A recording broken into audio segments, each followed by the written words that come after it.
James, let's move on to Newspoll.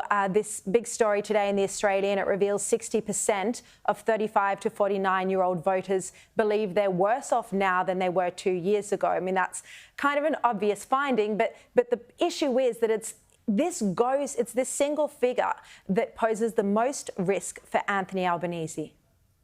Well, yeah, it does. And Sharri, I think there's something really interesting here. There's two interesting things about this. Number one, at the last federal election last year, we were told that basically the coalition, that conservative politics was over, that younger voters were always going to wind up, going the other way and going left, and that there was no future for the right in this country. And, now we see that this, younger group is now starting to say, not so sure that things are going our way. Now, that's, in one way it's obvious, but in another way, it shows that almost like the Albanese government is now starting to follow the same trajectory that The Voice did, where younger and younger demographics started to become dissatisfied with the idea and realized that there wasn't a lot of there.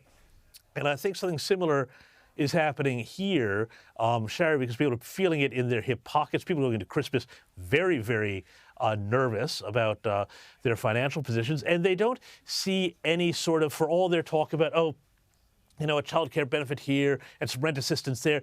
There's nothing holding this whole thing together. So there's nothing that, has people saying, we know why we're going through this and to what purpose. They just see pain, and they see, Albanese doing first The Voice and now all these foreign trips, which I've defended him on in the past. But, again, it just looks like he's not governing for Australians. Yeah, exactly. That's the perception that's emerging. Look, another really big story today, we've learnt that one of those immigration detainees who's been released, well, the authorities now can't find him, can't contact him.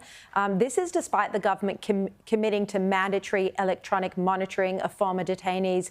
We know now that 4 of the 141 have refused. One of the released detainees, who's a Malaysian assassin, is now asking for acceptance from the community. There's another person, another criminal who can't be traced. Shadow Immigration Minister Dan Tehan raised this in question time today. Let's have a quick look. Can the Minister inform the House of the nature of this individual's crimes? And does the Minister know where this individual is now? He would be well aware, as all members would be well aware, this government does not comment on operational or individual matters. The Australian community should be assured that all efforts coordinated under Operation Aegis are being made to track down this individual.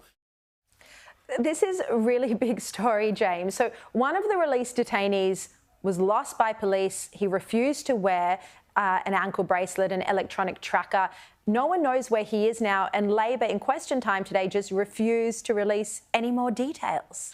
Well, they refused to release any more detail, and I'm just looking at my phone because Claire O'Neill has just said in Parliament that they are moving to quickly finalise a tough preventative detention regime, and I believe that what they're trying to do is to use that clause in the decision that was handed down, which said, well, if there's a possibility of deportation, if that increases, that you could re-detain some of these people.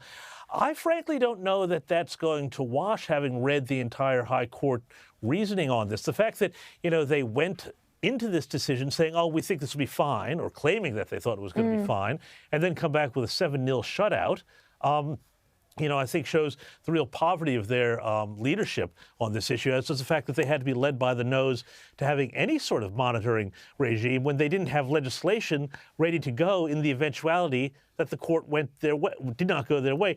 This whole thing with this detainee, this was always going to happen. And of course, everybody is rightfully nervous. The government won't even tell us who this person is, what they did, why they were banged up in the first place, and they're citing privacy. I mean, Sharri, it's beggars belief. Yeah, unbelievable. I mean, this whole matter has been a farce. I'm going to come back to it a bit later in the show with Liz Storer and Joe Hildebrand. James Morrow, thank you so much. We'll read your work tomorrow in the telly.